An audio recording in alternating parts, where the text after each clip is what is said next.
We're going to talk about work, power, and energy, and specifically in this video, we're going to talk about work. So when we think of work, I mean, most of us think of work as in like a job, working a job. So for example, with me, I'm a teacher. So my work is to help students learn topics. So I apply knowledge to my students, and hopefully those students then learn the knowledge. The same thing happens here with work in terms of physics, is that something is applied and we hope that something changes.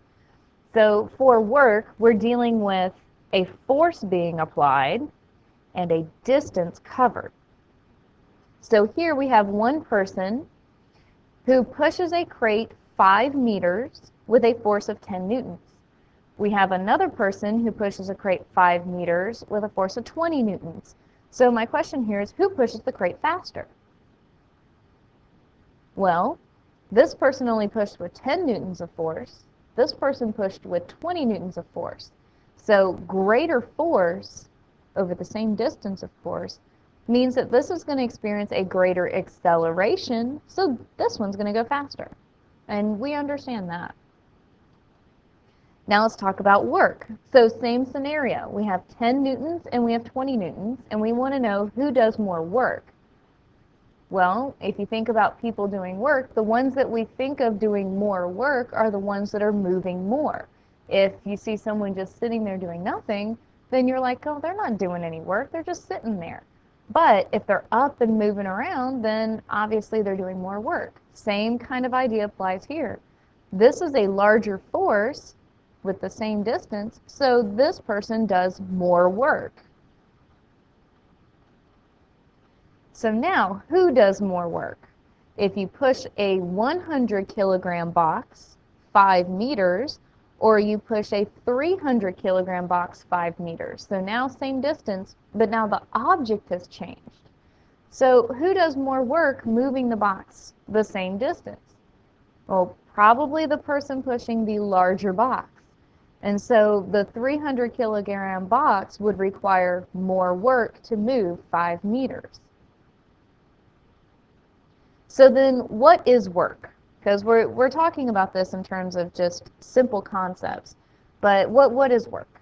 Work is done when energy is transferred from one system to another. So that's the official definition, but things to help you understand what this means, energy is transferred from one to another. You lift an object. So you are one system, you lift the object. So you are transferring energy from yourself to the object that's being lifted. This is called gravitational or mechanical energy, or mechanical work. So mechanical work is whenever you see things moving and you go from one place to another. Gravitational, because it's lifted. You're going against gravity. A rubber band is stretched. So again, you are applying work to the rubber band. You are stretching it.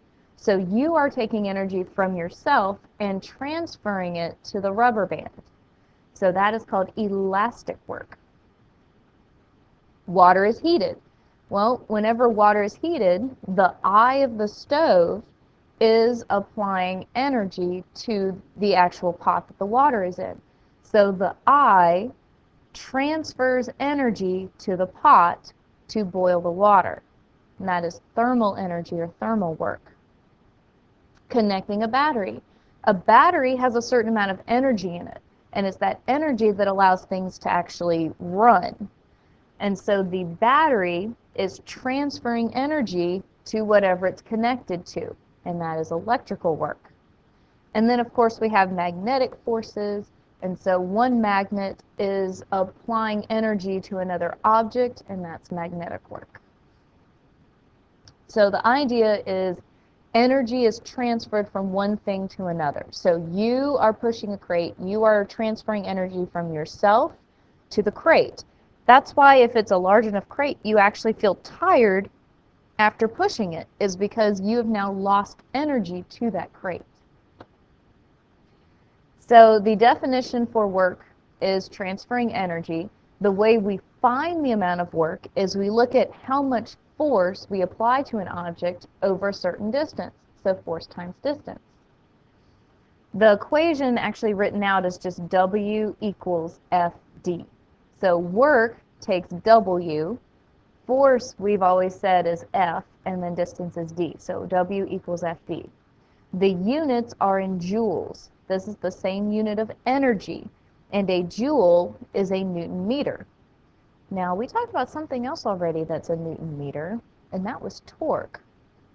So torque is twisting in a circle.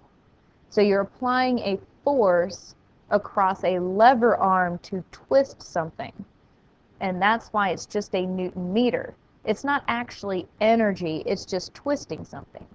Here, we're applying a force over a distance. So we are pushing with a certain force on a box and pushing it a certain distance. And that is actually giving that object energy. That's why it's in the joules. So that's why it is actually in the energy unit. And so work is described as the change in energy. So you transfer energy from one object to another. So a larger load, or something with a larger mass, requires a larger force to move it, therefore there's more work. And then, of course, the further you move it, the more work you have to do. The more work you do, the greater the energy that the object gains. More work means more energy. So here's a little animation kind of showing you how force and distance can apply with this idea of work. So work is force times distance. The object right here is on a very shallow incline. So if you've ever done this yourself, you know that the shallower the incline is, the less force you have to apply. And so here we're applying 9.8 newtons of force, but we're having to go a longer distance. Here we're applying 13.9 newtons of force, but since it's steeper, we're only going a shorter distance than here.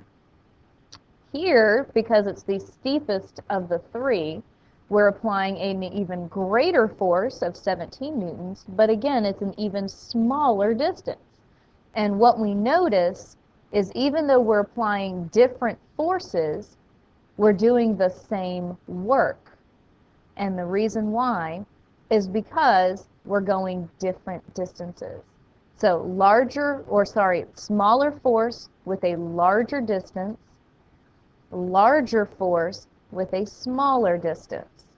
And they all have the same work because they are all being lifted to the same height. So same height, same amount of work. So which cart required a greater input of energy in order to lift? It's actually all the same. So they all gained the same amount of energy because they all required the same amount of work. Now, which one was probably easier to do? I would go with this one because you'd only have to apply a smaller force. You'd have to push it a longer distance, but it's a smaller force. But they should all require the same amount of work, so they all have a same amount of energy gained. So now for a couple of concept questions. A weightlifter does work when he lifts a barbell. So we agree with that. He applies a force and he lifts it to a certain distance. But as he holds the barbell still above his head, he does no work. So why is that? Well, he's still applying a certain amount of force to keep it above his head, but since it's not going any distance anymore, there's no distance covered, there's no work done. So, yes, he does work to lift the barbell, but no work is done to hold it still above his head because no distance is being covered when he just holds it above his head. If you push on a wall but it doesn't move, did you do any work? Again, are we moving at all? Is there any distance covered here? No.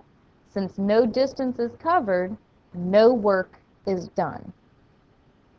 So now why don't we do some actual math examples using our new equation, since we've talked about the concept.